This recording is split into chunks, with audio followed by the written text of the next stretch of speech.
Namengo mute kune no ado deku no ngam pa kuma no ngam kakul kuma Namengo mute kune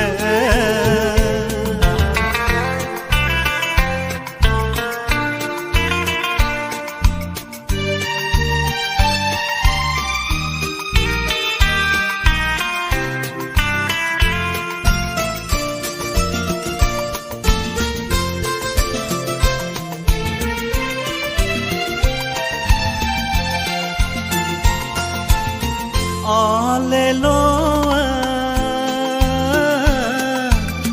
lo sai ku, aye yuba, yub sahai ku.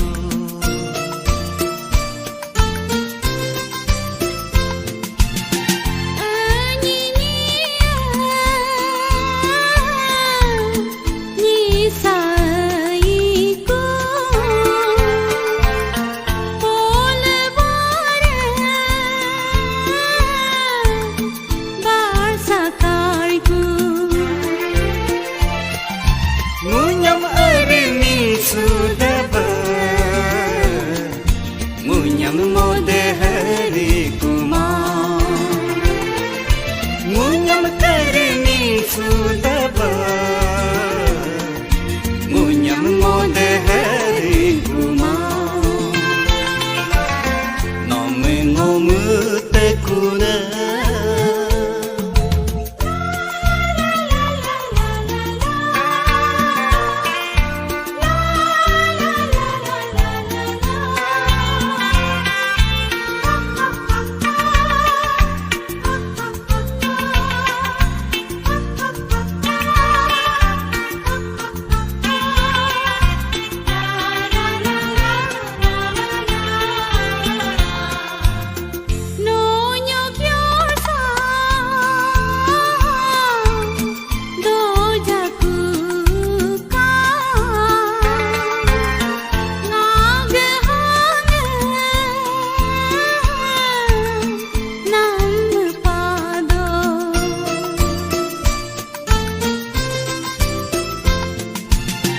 Noi sosa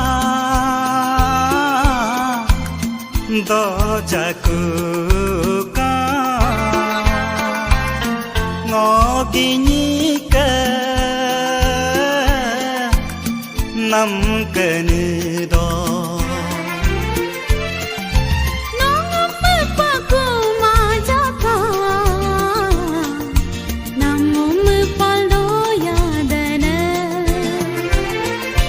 Nongam kene kuma jaka Nango kenil doya dena Namengo mute kune No ado deku No ngam pa kuma No ngam kakul kuma Namengo mute kune